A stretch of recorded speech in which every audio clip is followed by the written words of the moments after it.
Starting in February 2022, Guogu will teach a special Friday night class on From Indian Buddhism to Chinese Chan: Theories, Methods, and Developments. Register now at courses.tallahasseechan.org.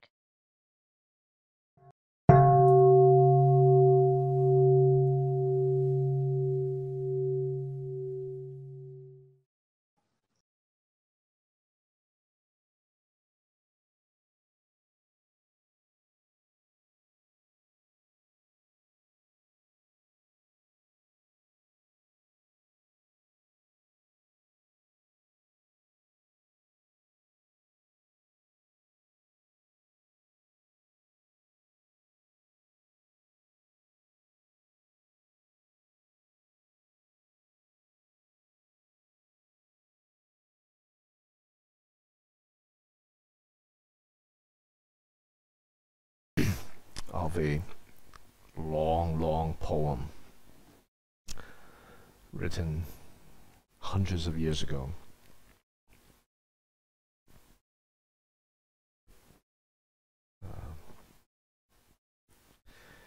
by a Chan, or a Zen master. The name of the poem is called Song of Awakening. And I have parsed out different sections of the poem into preparation to practice, what is genuine practice, what is awakening, what is post-awakening practice.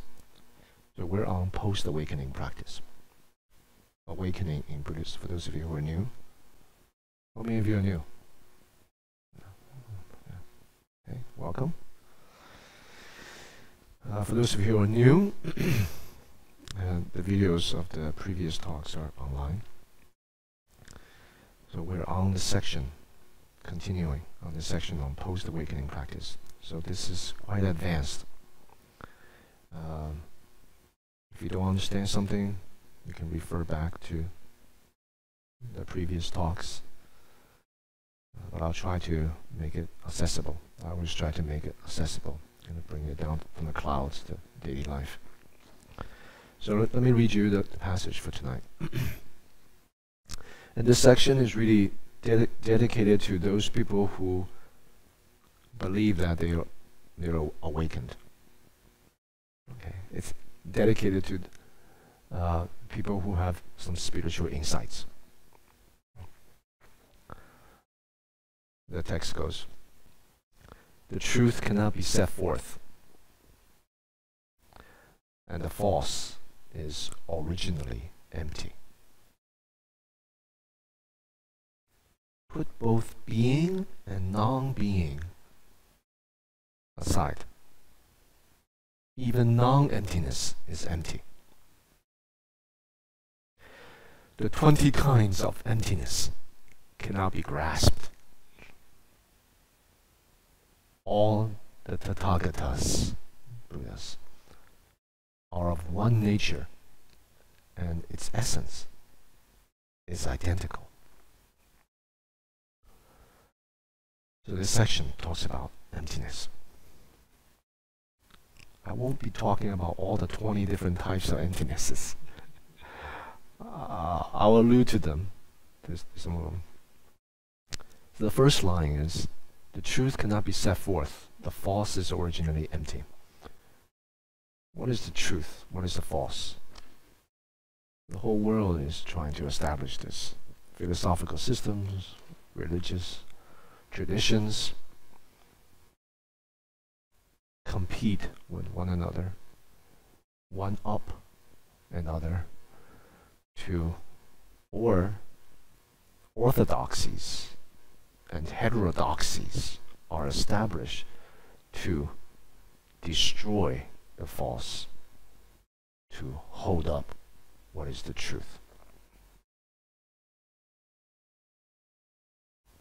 From the Buddhist perspective, from Chan Zen perspective, there's truth and false. They belong to the same category. They belong to the same thing. And what is that thing? They're empty. Everything is relational. because people are so conditioned, tethered, locked by their reified notions of ideologies, viewpoints, which only exist on words and language, which are completely constructed, completely fabricated. Words and language don't relate to reality. Words and language relate to each other.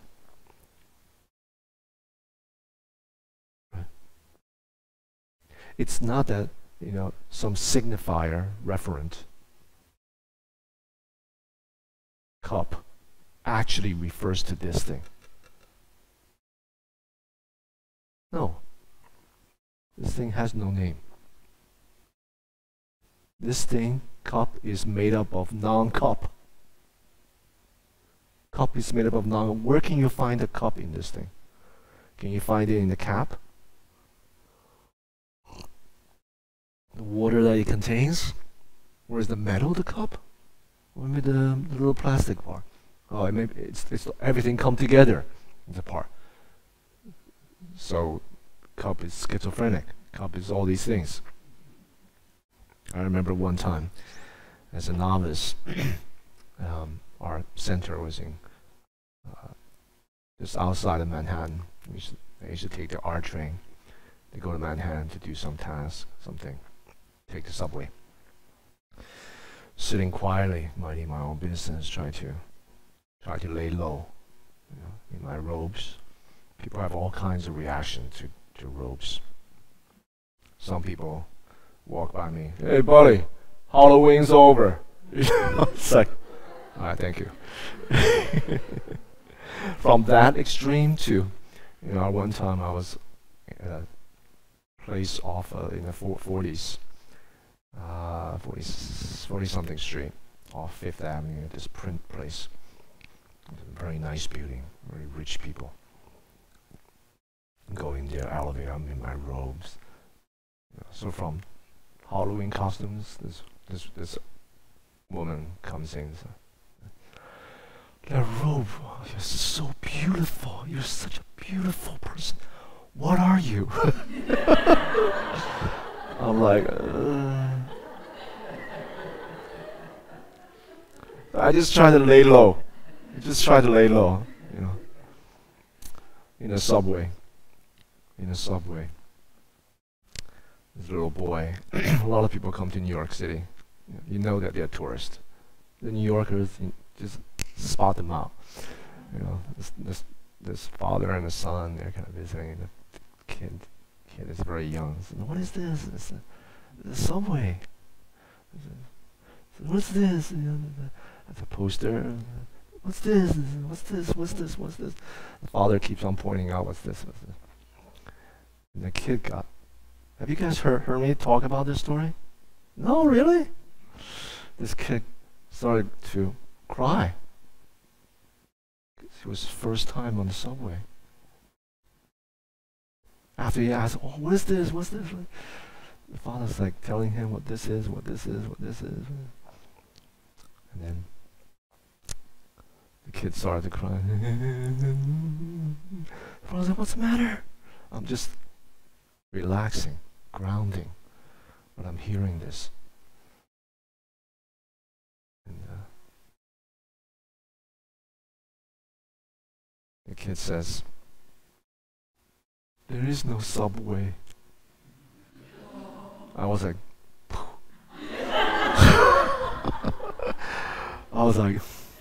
this kid's ready for Zen.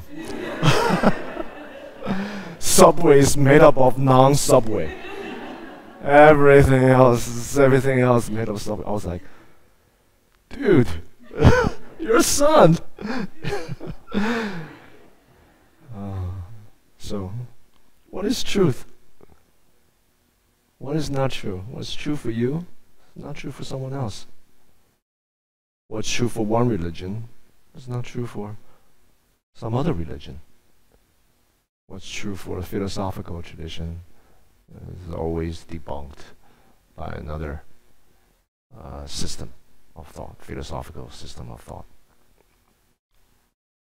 They have one thing in common, all of these.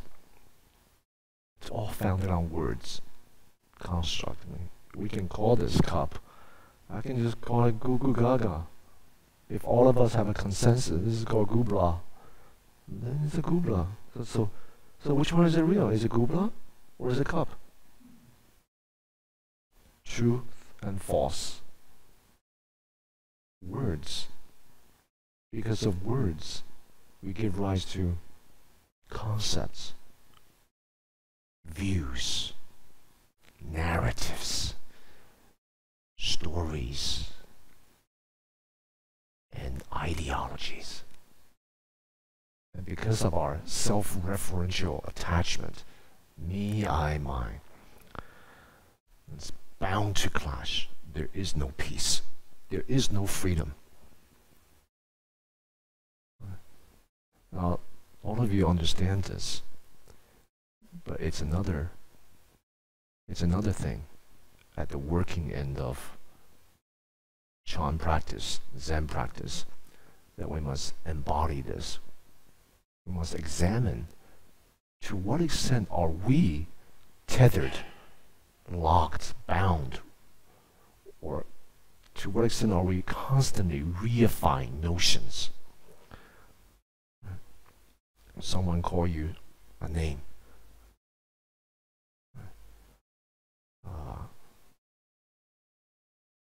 How do you feel? How do you feel? Criticize you or wrong you. Most people are busy enough living their own dreams. You have to live in someone else's dream? That's his dream of you. It's his construct of you, based on his particularities of causes and conditions, operating, whatever. So his particular view of you existing him. It's just his. You're gonna live in his dream about you? Nothing to really, it actually has nothing to do with you. It's just he sees or she sees or they see their own construct of things. The symbols that's working in their mind, the categories, the labels, the words and language that they refer to navigate through the world. This is their working medium, right? To pigeonhole experiences into this or that. True or false. True or false doesn't exist. There is no such thing as true or false. There's consensus. Like we have consensus. Green light, we go. Red light, we stop. So conventionally, there's consensus. It's just a shared subjective view. There is no objectivity. Objectivity is just shared subjective views. For example, several hundred years ago, people may think slavery, that's the norm. I mean, we think it's just amazingly limiting, right? People in the 19th century come up with scientific explanations about how African American blacks, the skull shape actually mediates their brain development. They're actually 3/4 human beings. They're not really human beings. What? Yeah. Of course, now it's just idiotic to think like that, right? So even science, objective, it's just a scientific community that agree, they have a consensus on their subjective views of things at that time. So when it advances, it debunks the previous theory constantly. There is no truth. There is shared relationships of consensus. True and false does not exist. So the next time we hold on to our views of things, our opinion, our experiences of things, what do? What's our homework assignment for 2022? Freedom and ease. Freedom and ease. Freedom and ease. What is freedom? Wisdom. What's ease? Compassion. Wisdom, the insight to see relationships dependently constructed, not only from our perspective, but multiple perspective. See things in terms of relationships. Does that make sense? Subway. It doesn't matter what train is made up of non-subway. Cup is made up of non-cup. So the first line here talks about the truth cannot be set forth, cannot be established, cannot be found. And the false, originally empty. Emptiness means relationships.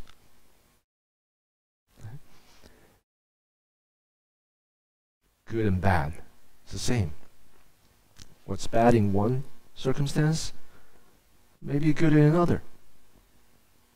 When we standardize things, then we get in trouble.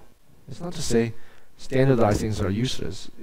Generally, it's pretty useful based on the general consensus of most people, like the educational curriculum. Basically, go through elementary school, high school you study this, college you study that, and post-college graduate you study. Generally, but some people don't fall in that container, right? So they may be labeled not good, right, or less, but then in other circumstances they may be able to excel quite well. So we utilize convention, but we're not bound by them. Not bound by them. It's not to deny everything. Guogu says there's no truth. There's no false. Therefore, next time cops pull you over for running the red light, hey, my teacher says, red light I can go, green light can't be established. It doesn't mean that. It means we have to understand the freedom in that. The freedom in that. The key here is words and language. Don't trust it too much. And the purpose of that is to begin the process of freeing yourself from words and language, because we're so bound by it. The more free we are, the more we can utilize words and language freely for the good.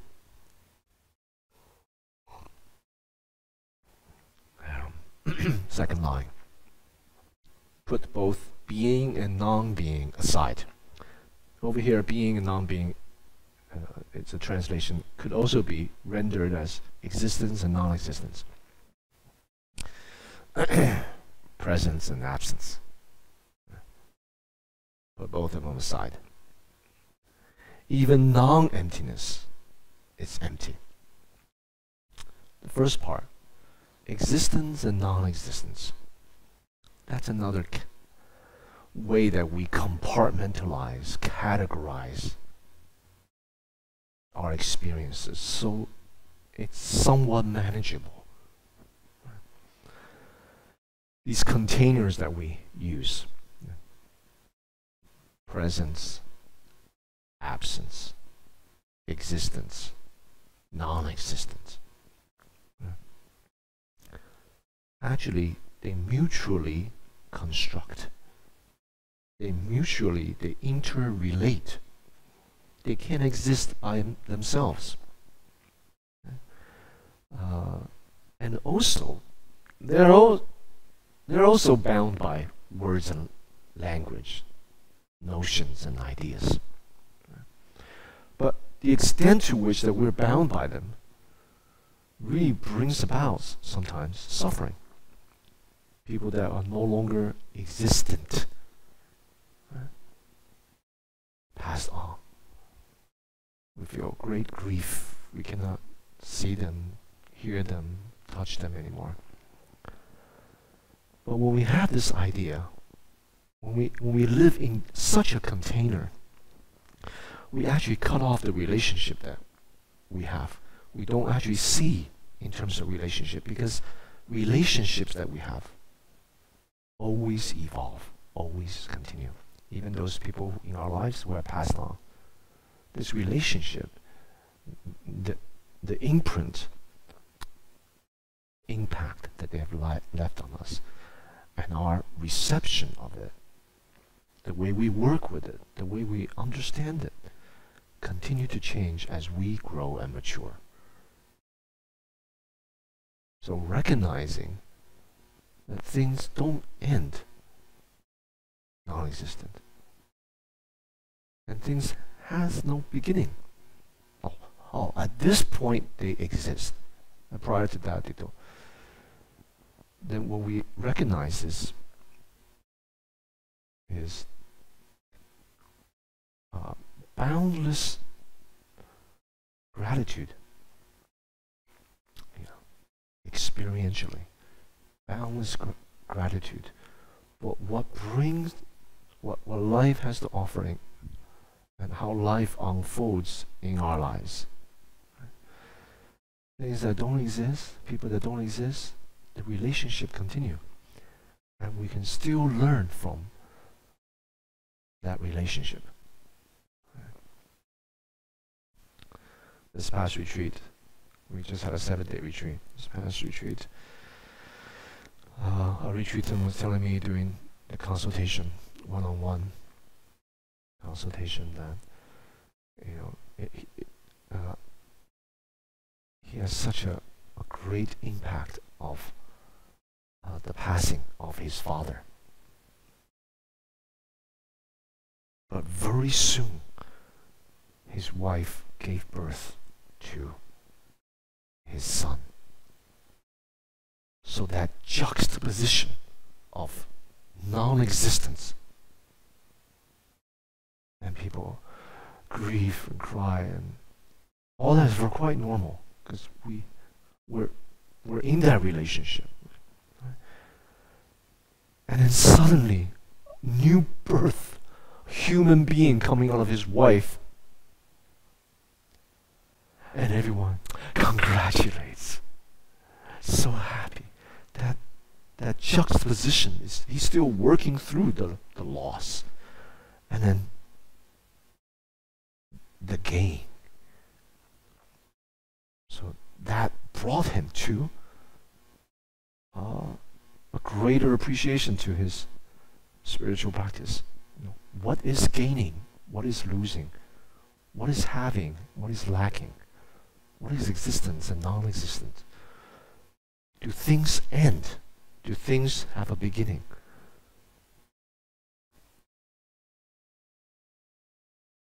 And in that process,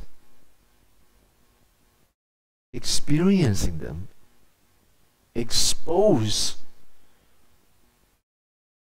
our categories, expose the limits of the way we see things, right? The way we experience things. Because when that happens, that juxtaposition happens, they don't stay in the categories anymore. The container no longer works that well anymore. And then there's a shift. There starts to be a blending. Because our brain is trying to process gaining, losing. What is existence? What is non-existent? The experience of himself as a father reminds him of his father, who's no longer here, and his father is experiencing through him to the grandchild. Where does thing end? When does thing begin?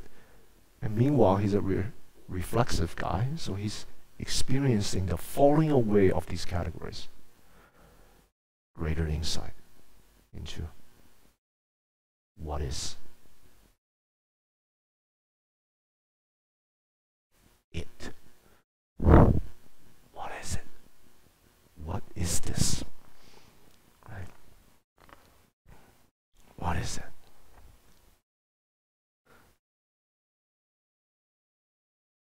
can't use that. You can't use these containers. Yes, they're very convenient. Conventionally speaking, for normal circumstances, like you buy something, you only have $2, and that thing is cost $3.50. Non-existent. I can't buy it, right? Conventional things.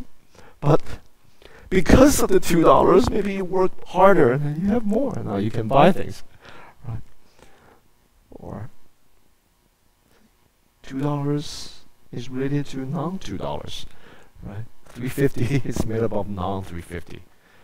Who depends on $3.50? It's just a bunch of quarters and nickels added together. We decide a dollar is made up of 100 pennies. What happened if some people in the past decides 200 pennies? You know what? So put them aside if you want to understand deeper, to live in a deeper way. Not divorced from the everydayness of life, conventional. We still navigate, still help, and we still recognize red light from green light, virtuous from harm. Still recognize that. But we're not so tethered, not so bound by it. Because those that harm, yes, conventionally they're culprits. But they're also victims, aren't they? Very complex. So these conventions we use are containers for something that's very complicated. Very complicated. It gets very complicated very quickly. So ease up on our grasping identity with, you know, existence, non-existent, true, false, having, lacking. And even non-emptiness, some ultimate truth in Buddhism. We have all things are empty. All beings are empty, not vacuity, emptiness in the sense that I'm explaining it. All beings are empty, but there's Buddha nature, wonderful existence. That too is empty. Okay. That which is non-empty is empty. God created all. Yeah. Or the Brahman, in the Buddhist context, they would be critiquing Brahmanical tradition. You know, the creator of all things, samsaric rebirth cycle, transmigration of beings, but they're outside of that. They created that. They're outside of that. That non-emptiness. Right? Yeah, you guys are empty. I'm sorry, I'm not. I'm true existence. Right? The Buddhist critique. Sorry, you're empty too. Right? So everything exists independent on others. Third line. That's a hard one. We got 15 minutes left. 20 kinds of emptiness cannot be grasped. These are from Buddhist philosophy. And it's dealing mainly with, you know, most of us have a problem with existence. You know, we have a problem with impermanence. We want things to be permanent. We want here. We want people to live. I want ourselves to forever. So this critique of emptiness is dealing with people that have insight into this relational things, or they try to posit some other truth. Right? So it's kind of a reflexive, self-reflexive, critical trend within Buddhism that began in India. Texts such as the Mahavibhasha treatises first came out, which is part of the, you know, I don't know, this Sarvastivada branch of early Buddhism. Developed these treatises naming different types of, you know, categorical containers. But the Mahaprajnaparamita scriptures also talks about 18 types of emptinesses. Same thing with the Mahaprajnaparamita Shastra, these compendiums of text. It's part of this great Buddhist philosophical traditions. Identify all the multiple ways through which we can reify and solidify things. Right? All of them are empty. Right? So, there's inner emptiness, and then there's outer emptiness. This refers to 6 sense organs, inner, 6 sense object, eye, ear, nose, tongue, body, mind, brain, sight, sound, smell, taste, touch, thought. All of them are interrelated. Then there is the internal and external emptiness. Both internal and external objects are empty of inherent existence. Like cup, there's no cupness to cup. There's no subwayness to subways. Subway is made up of non-subway parts. There's emptiness of emptiness. Right? So everything is empty. Right? Subway is made up of all different parts. Therefore, subway is empty. Cup is empty. But you're left with a notion, an abstraction of emptiness. Right? That's empty too. Right? That's the label. Then there's great emptiness and small emptiness.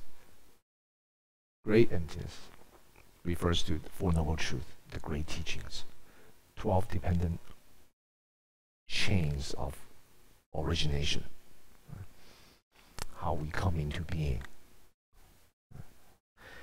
Small emptiness or lesser emptiness refers to different steps to awakening, the path to awakening.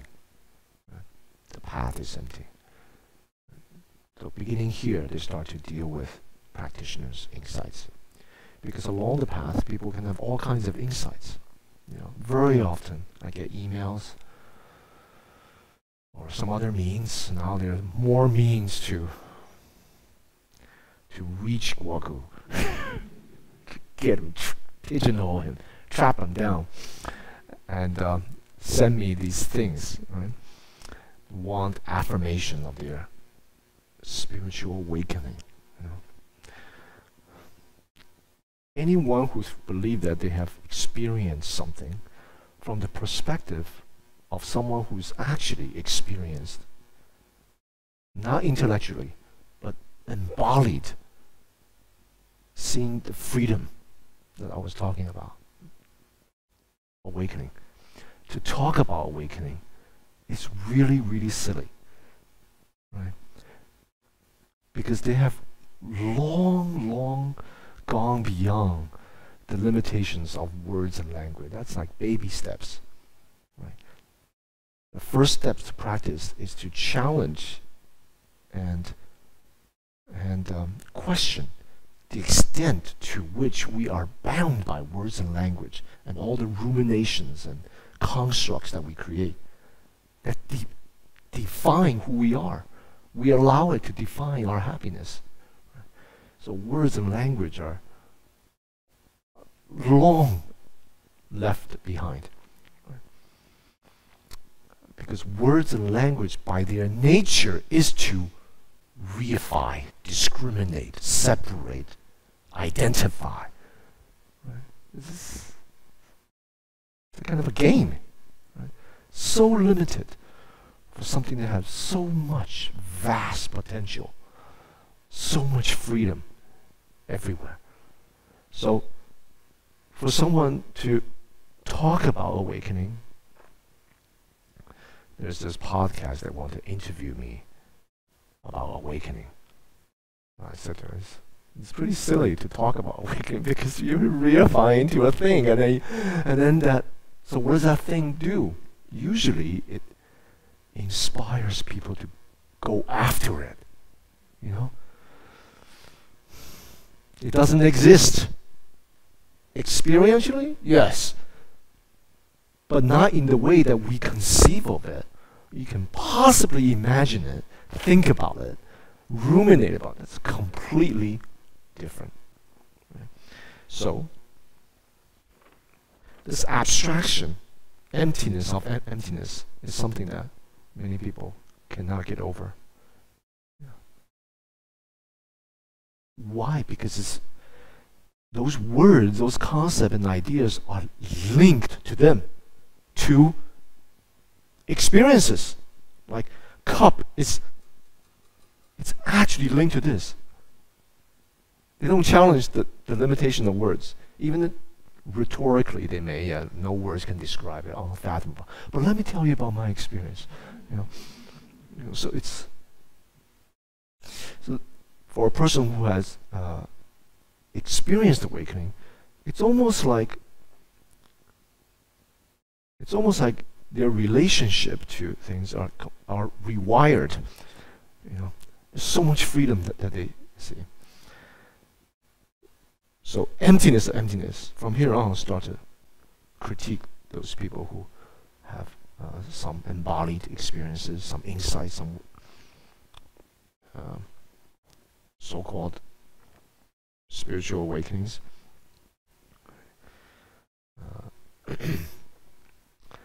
And then emptiness of ultimate truth. No. Nirvana? Buddhahood? No. Right. Anything that can be reified, grasped. Emptiness of the unconditioned. Okay, there's no Buddhahood. But there's an unconditioned truth. Right? Devoid of characteristics. That exists purely as it is. If you go to the New Age section, there's a whole section of that. Naked awareness, pure awareness, or just some kind of, all kinds of terms, right? That somehow lies outside of causes and conditions. What is that? Fantasy, basically. So, the unconditioned. The unconditioned means there's no such thing. Right? So there's no such thingness that I've attained. Isn't that silly? Right? Absolute emptiness. And then I'll just read them. The emptiness of atemporality, critiquing time. Analytical emptiness. Analytical emptiness. In traditional rendering, there's of course systems of meditation on analytical emptiness. But a literal translation of that is 散空. 散 means scattered. Emptiness means 空, right? 散空. This means analytical thinking is by nature scattered. It's moving, descriptive, discriminatory. So anything that you arrive through analytical meditation on emptiness is limited. Right? It's limited by its very medium of words and language. And the medium of words and language is divisive. Segregates. It's scattered. Emptiness of immutability. All forms of existence are inconceivable as they are. Emptiness of inherent existence. Emptiness of characteristics specific to something. Emptiness of general characteristics of things. Emptiness of phenomena. Emptiness of ungraspability. Emptiness of what lacks a self-nature. emptiness of self-nature. That's 20. All the multiple ways that people can possibly reify, solidify things. Different spiritual experiences, different insight.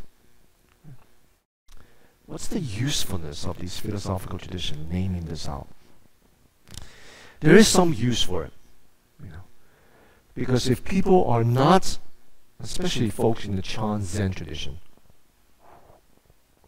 this is a tradition that denounces words and language, independent, outside the scriptures. But we must remember that the Chan Zen tradition was founded on the basis of these philosophical traditions. So it's kind of like the pyramid, and the Chan Zen tradition sits at the top, the foundation of which are all these philosophical traditions. It's very important to recognize that, because without that foundation, when people have meager spiritual insights and experiences, they think they're the fill in the blank, right? Like they're it, right? But because of they don't really have a foundation.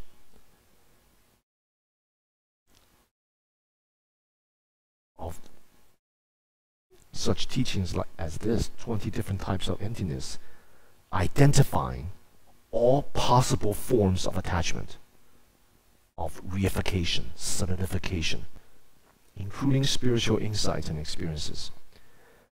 Therefore, they mistaken something that's shallow for great.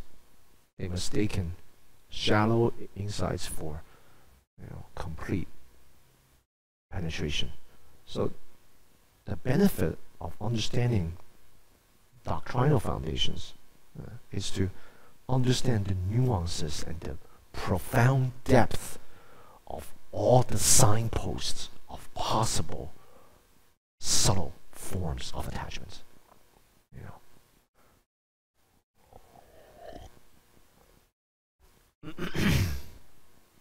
For example, emptiness of immutability. People who have experienced these deep meditative absorptions, they think this is liberation. This utter clearness. Now they have left behind words and language. Right? These higher states is not bound by words and language. They left that far behind too. But their embodied experience of stillness of the mind. Some of these people, they're in these states for like days and weeks, in this meditative state, not getting up. Their whole metabolism, so physiologically, go through these changes, and they're in this trance, meditation trance. And the profound experience of stillness and clarity compared to worldly desires and coarse experiences, they see right through that. But there's a subtle, very subtle privileging of what they have realized, the stillness. So the emptiness of immutability critiques those people who have the subtle tendency to privilege stillness over motion, samadhi over the busyness of worldly activities. To them, they think, why do all these people busy themselves with greed and hatred? Just go to the mountain, meditate, and transpire. Means death in stillness. There are hermits that are like that. So that is a kind of discrimination. See? Just as emptiness of emptiness. People that have attained some kind of insight, or also clarity. Different levels of clarity that people have realized, as if the self is hollow and absent. Yet everything is still there, as if things are in motionless state, yet everything actually moves. Everything is actually done.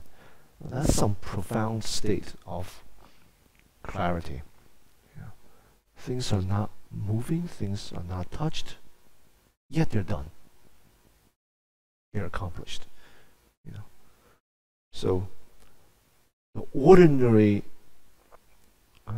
conventional processes of discursive thinking, ruminations, wandering, scattered thoughts are not really operative. The mind is just clear. It's like this room.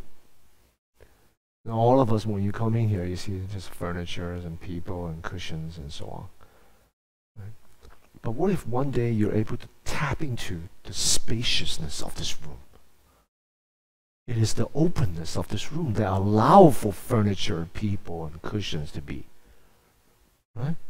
That spaciousness and clarity is not affected by furniture.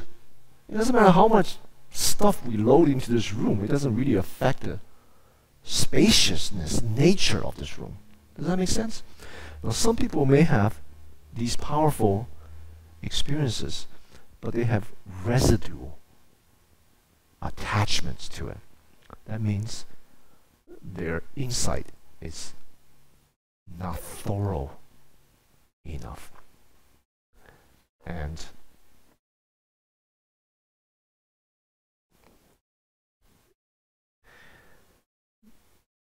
this is many of these address that from different angles. One of which is emptiness of inherent existence. Inherent existence. Now this may seem like a conventional, easy understanding, but to someone who have experienced that profound clarity and spaciousness, that has become a kind of nature of things, how things are, right, to them. So that becomes the source of attachment. And because of that attachment, the actions of body and speech and mind that follows will be skewed by that experience and understanding. So they may come out with some teachings about some kind of inherent nature teaching, like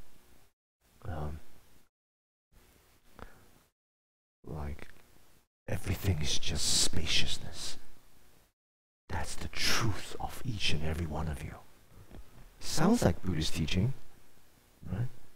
I probably said it some time ago in some other talk, you know, right? But it depends on how it is said and who's actually saying, in what context it's said, right? Is it an antidote or is it some kind of truth to that, right? Like ultimate truth. Usually in the Chan Zen teachings, people may talk like that, but it's just an antidote to a particular problem. Right? People attach too much to furniture, and they talk about the space. Right? If you attach to the space, and they talk about the furniture. Right? But if you too much talk about the space, and you always talk about the space and spaciousness and openness and utter clarity, it's a little bit suspicious of this person. Like, what is that thing? Right? Emptiness of inherent nature. Or even more subtle, emptiness of ungraspability.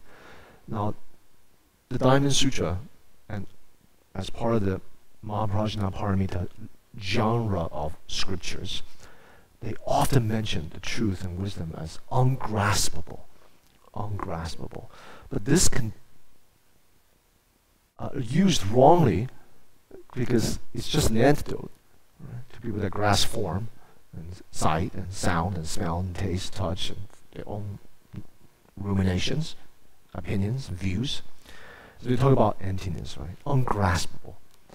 But when that ungraspability becomes reified, then it leads to tendency to nihilism. Nihilism. So, a kind of dead emptiness, not alive, right? Not relationships. It's the absence of everything. Right?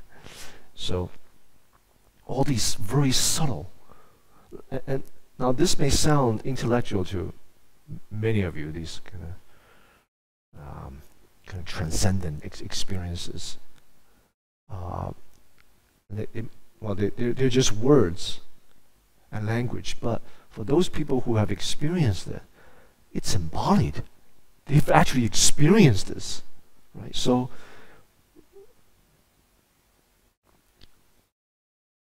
a very easy way, for a Chan Zen teacher to test out the different students' insight is to just poke at it, see how they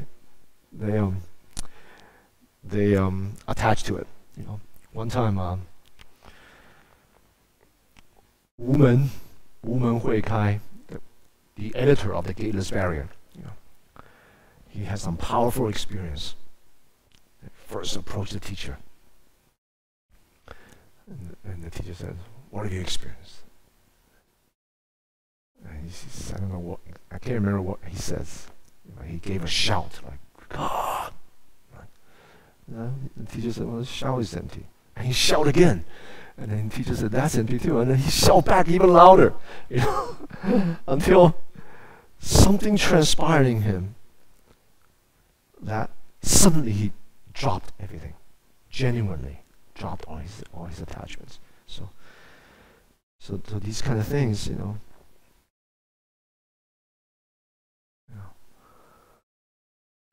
can be tricky.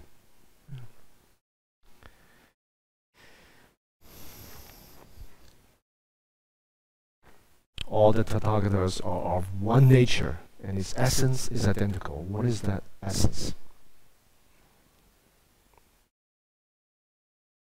What is that essence? What is it? What is it? Now you know that anything I say will only be words and language. So, I can't wait. I've waited all this talks, all this series of talks just for that real essence. Finally, Guogu is going to talk about that. No. Not going to give it to you. Not going to give it to you.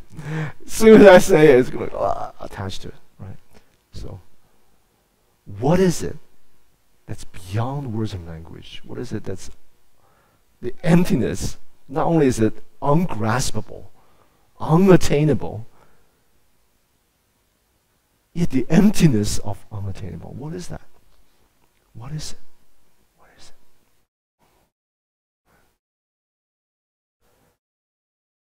This what is it? This questioning and not knowing is a wonderful thing. It's a wonderful thing. A kind of skillful means, if you will. Because it's open and it doesn't reify. It doesn't solidify anything. It's just possibility. You see? And when there's possibility, there's innovation and creation. Less need to be bound by true, false, have, lack, gain, loss. That is the freedom that it's within all of you. But don't grasp it. Don't grasp it as freedom, right? You must personally embody that. So, talk up for tonight. Any questions? Phil? Wait for the mic so that the Zoomers can hear. Language being a barrier to understanding, to awakening. Are you suggesting that, assuming the animals haven't caught up to us, animals don't have words, don't have language, Yeah. they presumably just experience. Are they closer to awakening and enlightenment than humans can ever be? You know, a snail or a worm just crawling around and existing. You know, during the Buddha's time, there were these ascetics that actually thought like that. So they start to mimic animals. They start to walk on four. They eat grass. Because they thought, well, the animals, they don't have words and language. They must be more liberated than us. So if I behave like animals, engage in extreme asceticism, animals don't wear clothes, so I'm going to take off all my clothes. The Buddhist has a name for them. They're called naked ascetics. These people, they act like cows. They act like dogs. In fact, 2 of them came to the Buddha when the Buddha was passing through that region, and there's dog ascetics and cow ascetic came. Honorable Gautama, my friend has been practicing for decades, years. Extreme asceticism. What will be his destiny? He's referring to the dog, and he's the cow ascetic. The Buddha was like, please don't ask me that. He said, no, please, we need to know. Twice. Don't ask me that. 3rd time. Okay. All things come into being through causes and conditions. In that process, there's a process of cause and effect. If you do something like this, then you end up like that. That will be his destiny. He's like, oh my gosh, I've been practicing wrong. Wisdom. Wisdom is not no words, no language. I didn't say that. I said not tethered, not bound by words and language, but freely be able to use them. But the first step, how many of you remember? I said the first step is to untether yourself. And then the more you untether yourself, the more you can be able to use words and language. You see? Now we may think animals don't have our words and language. Therefore, from our perspective, they are inferior because we're using this standard to look at that. You know, we're pretty new on Earth. Those animals and crickets and roaches, and they've been around for a long time. They survive a lot. You know, whereas with all our scientific inventions, we can't survive COVID-19. You know? They have their own way of communicating. But it's a practice to learn to be untethered to words and language, and then discover new ways of communication, new ways of being present to another person without language. Right? Animals have their own ways. It's not the alphabet, but they have their own ways, embodied ways of relating to one another. A chirp chirp to a cuckoo to or some other ways, that they can behave in a certain way. But it's not to say that they're superior than us. They're totally bound, just like us, to their conventions of communication. And completely bound by their instinctual, physiological needs. Right? Whereas we're not bound by the body. We're not bound by the body. The body can experience pain, but whereas we can go through sickness, but we're free. Right? We can experience a lot of pain, but there's no suffering. That's something we can do. Right? So, okay. Yeah. the lesson, don't be a dog ascetic, don't be a cow ascetic. The cow ascetic next asked the Buddha, what about me? I've been practicing this particular set of practices. The Buddha says, please don't ask me what your destiny will be. You know? So, okay, any other question?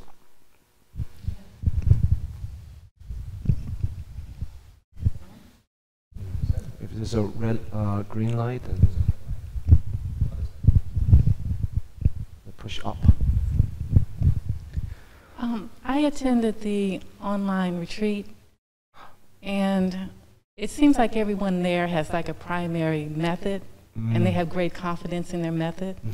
But I have like 2 or 3 different, I just have like countless methods, and sometimes I can do 2 or 3 methods in one setting. Sure. So how do you find out what your primary method should be?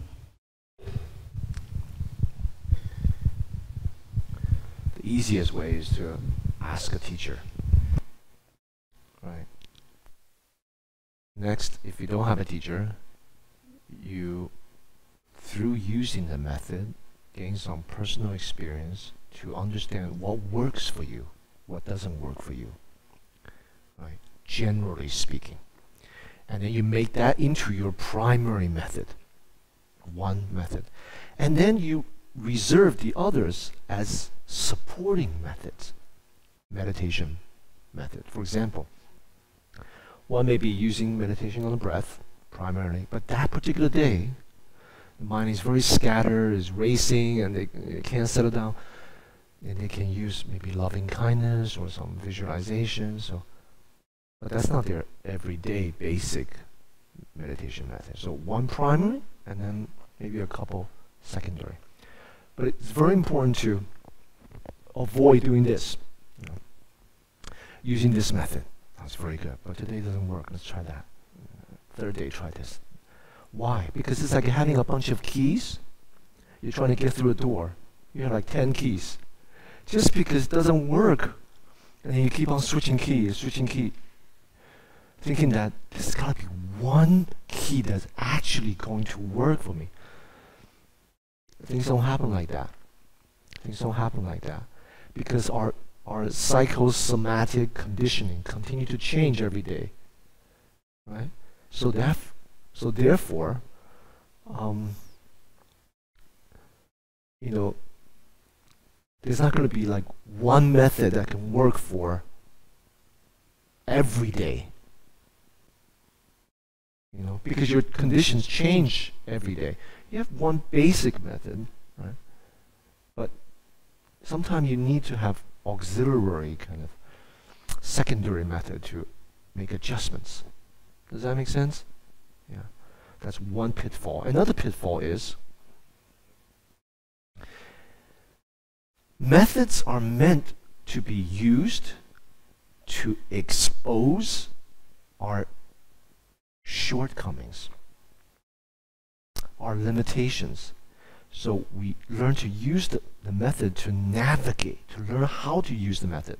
A lot of people give up on a method, hoping, you know, for some other better method, and that's like, you know, rowing a boat off the coastline. In the beginning, you can have one foot in one boat, another foot in another. You can still see the loading dock, you know, right there. Basically, you can handle it, you can both.